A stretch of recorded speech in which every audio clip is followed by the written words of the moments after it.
Dude, I don't... Fuck, man. This room just sucks, bro.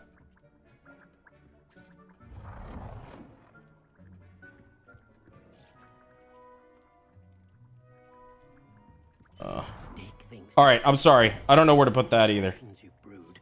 But I could do a standing light. Yeah. There we go. Maybe this is what I needed. No, I want to put it back here, though, my guy. Okay, yeah, right here is perfect.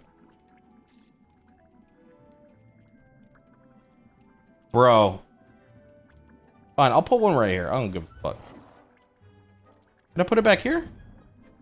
Yo, come on, man. Let me... What, do I gotta put a light in the middle of the fucking room? Jesus Christ.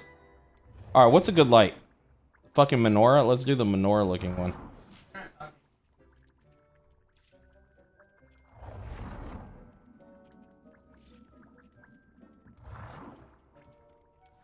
Fuck it. Let's just make this work.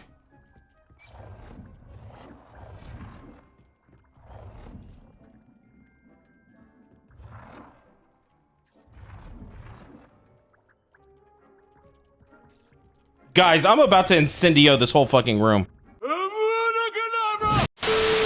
Frosty, you and LadyFrost watched all the movies.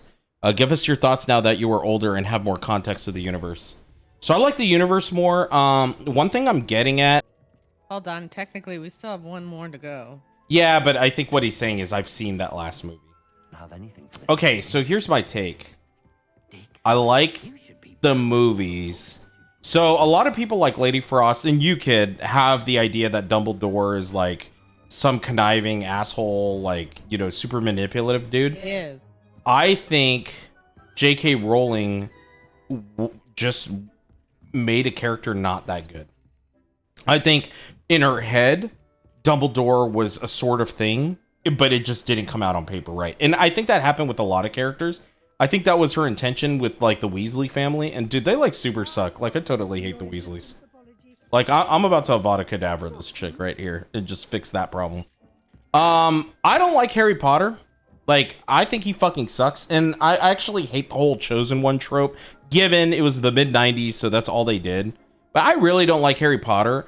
Bro, Diggory is my fucking dude. Thanks. Like he is my shining vampire.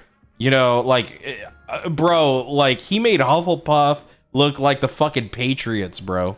The Hogwarts champion, Cedric Diggory. You know what I'm saying? Like, Diggory was the fucking dog. He had that dog in him, dude. Had that dog inspiring. But, like, they just, like, killed him like a straight up bitch. But, like, what I didn't realize is, like, when we started this game, is that... Bro, Hufflepuff put out like one of the best fucking wizards out there, and Harry sucks. Oh, and you know what? I don't like Gryffindor. Gryffindor are a bunch of fucking snitches, bro. They're like, dude, they're a bunch of pussies, bro. I'm just gonna be straight up. Like, Slytherin keeps getting docked points when they're winning. Like Dumbledore plays this whole, oh yeah, you know, we're gonna make up these points. And in first place, with 472 points, Slytherin House. Yeah! Yes, well done, Slytherin, well done, Slytherin. However, recent events must be taken into account. This is fucking bullshit. Dude, like, if I were Snape, I'd put an end to that shit, bro. Like, fuck Gryffindor and fuck Dumbledore. And you know what? The sword of Gryffindor looks like a pussy-ass sword, too. That's not a knife.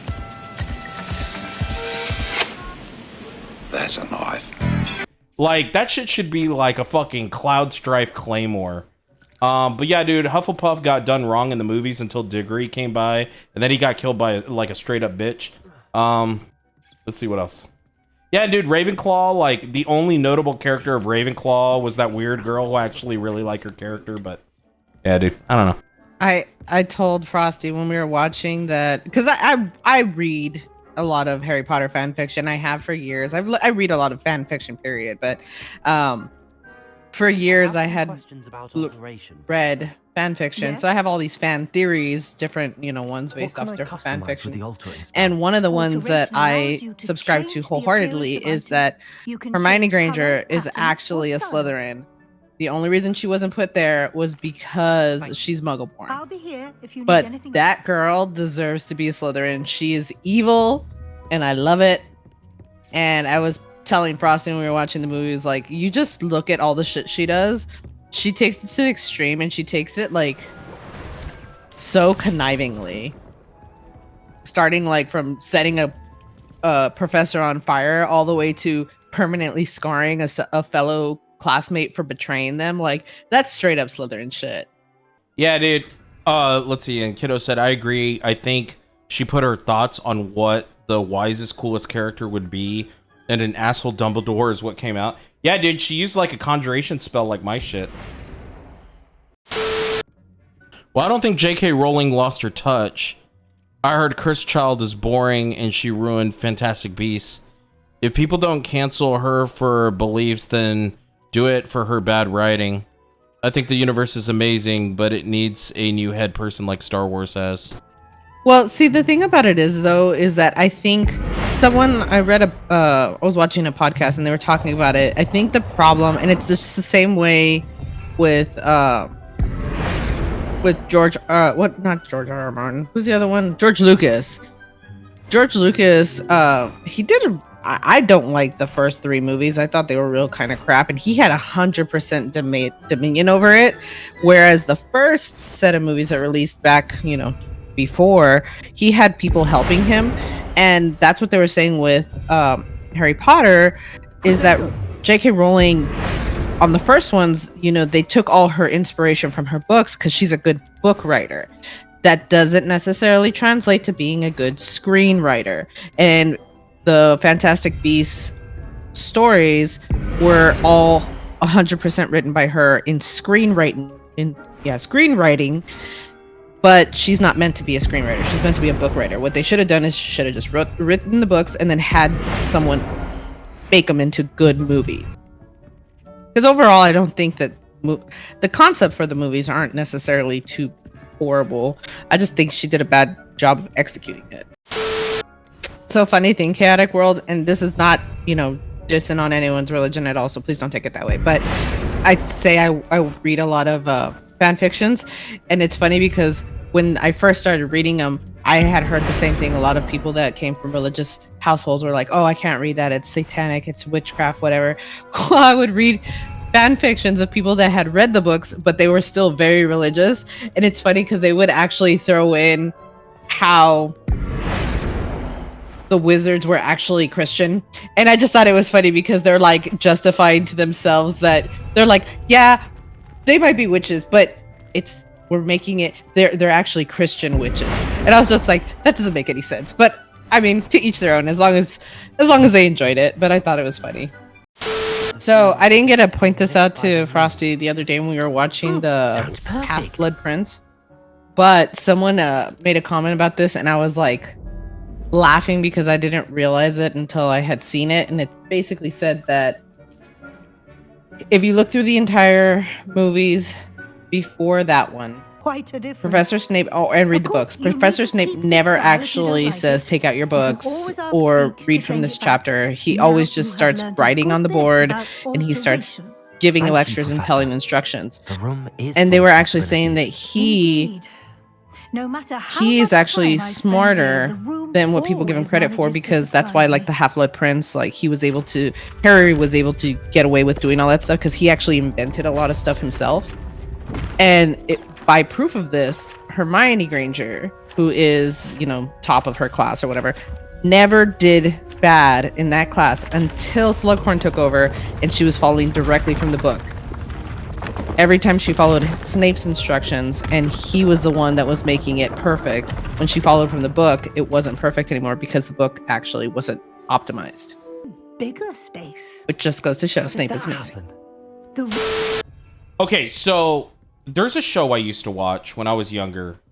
It was The Real Adventures with Johnny Quest. And so the interesting thing about that show, I looked it up, no kidding, like 4 or 5 years ago.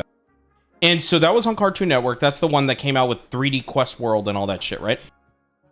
So the reason I bring that up is there was a character. So like there was Johnny Quest, who was in the original Johnny Quest, and there was Haji, who was the original Johnny Quest. Well, they felt like they needed a girl character, and that, you know, when they actually planned the show, they were like, well, we want little girls to watch the show also, so we need to put a female character that's also a teenager around the same age as Johnny and Haji. And so they made it where Race Banner, who's the security the security attache to Dr. Quest, I forgot his name, was it Ron? I don't fucking know. And he had a daughter, and her name was Jessie Bannon, and she was all redheaded. Well, in the very first season, they actually made her, and they even said they made her 16 years old, who was actually, I think, 2 or 3 years older than Johnny Quest in that show, the same age as Haji.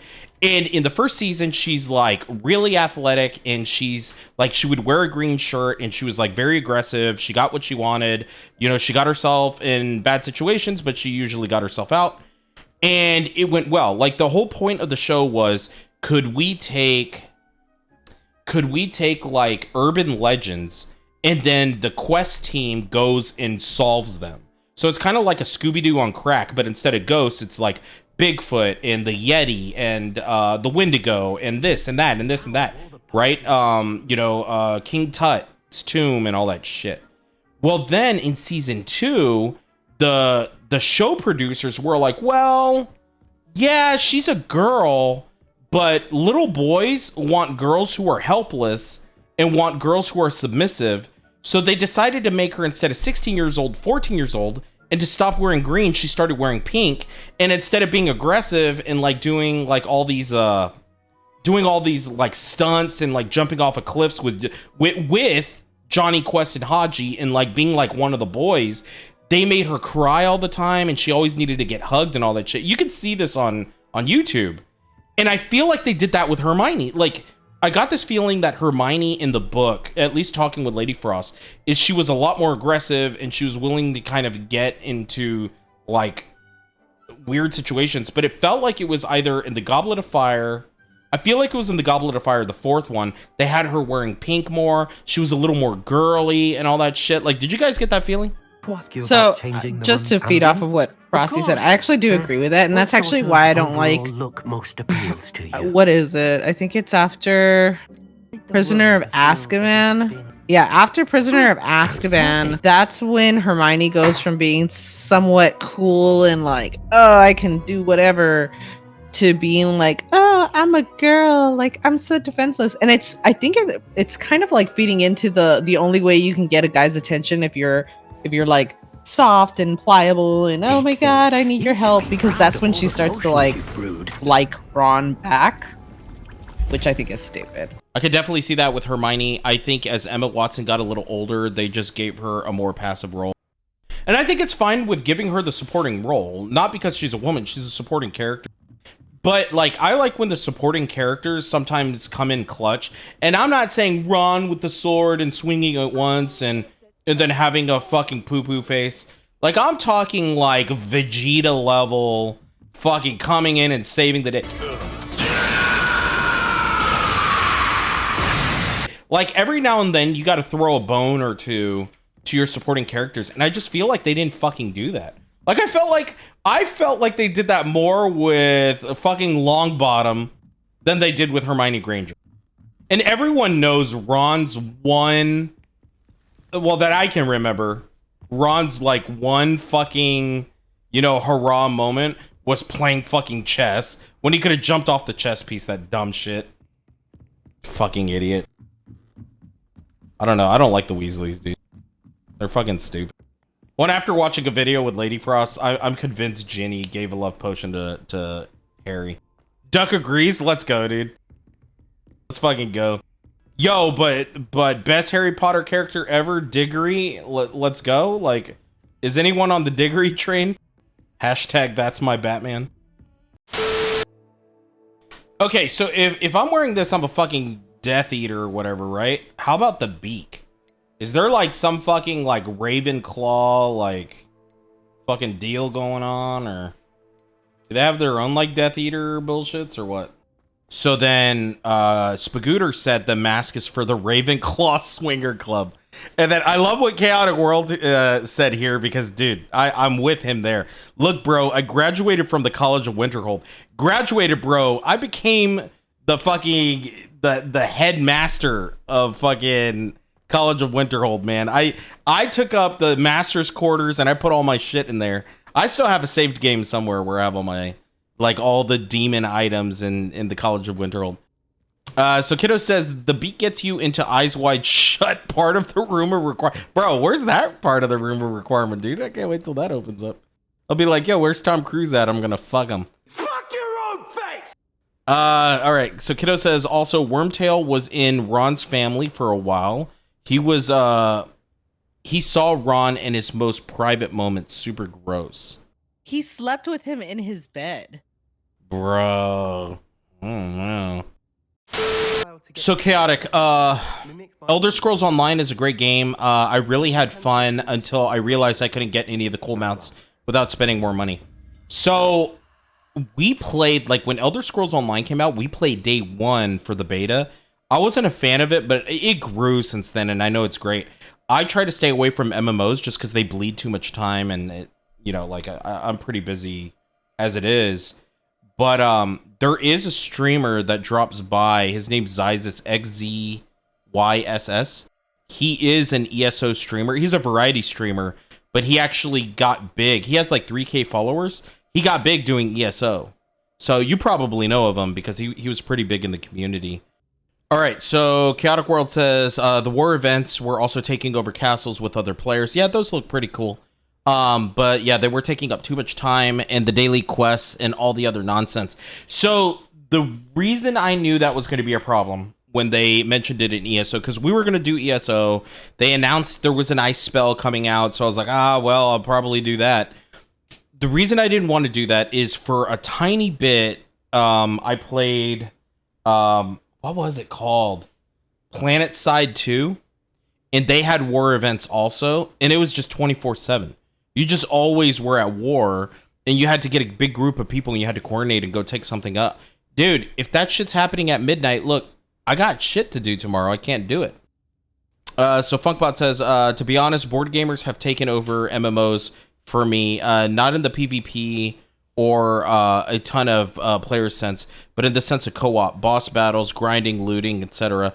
Gloomhaven gives me everything I wanted from MMOs. Yeah, and you could go at your own pace. Right now, I'm looking at Warhammer 40k tabletop. Let's go, baby. Dude, Nurgle Children Army? Bro. Nurgle's the shit. Hey, Chaotic World, there's this guy named Calcat, and you can check his Twitch. He just got affiliate. I helped him get it. He's actually on my suggested streamers. On Total War, he just did a Festus Nurgle campaign. So you may want to check that out. It's part Nurgle, part Chaos. Dude, whatever test they're going to give me, I'm going to fucking ace it, dude. Hey, do they have AA cannons in fucking Hogwarts? Do I need to worry about some SAM missiles? Harry Potter and the venture capitalist, dude. Yeah, could I buy some shares of Zonkos? Honestly, that is probably something I'd go all in on. Let's just be honest. So this is a good time to tell you guys. So like all the subscriptions you guys have been doing and all the support you've been giving the channel has been so helpful that we were actually able to pay a moderator. So Spagooter accepted a position of a paid moderator for the channel. And so I wanted to pay a moderator because I believe when, you know, people do good work, they should be compensated. And so, yeah, I just want you guys to know, like, all the support that I've highly appreciated is actually helping us grow. So we were able to get a moderator who has moderator experience from 2 other Twitch channels, which is Spagooter. And it's a paid position now. So I want to keep that going, and I want to grow the community. So thanks a lot, guys. I think if you know what a floppy disk is, then you're a millennial. So apparently in Austin, there's this, I saw it on the internet. There's this speakeasy, and the store, and it just looks like a normal store, is called the Floppy Disk Repair Shop. And if you go to it, like there's a passcode on the door, like it's like a number pad, and you have to put the code in, and if you put the code in, it's a speakeasy, like with drinks and all that shit, like really nice drinks. But in order to do it, you got to learn the passcode, and to learn the passcode, you have to go to like the website, and I think the code is in HTML. But if you don't know how to read HTML, you have to go to a neighboring bar and then pretty much kind of like convince someone to give you the code.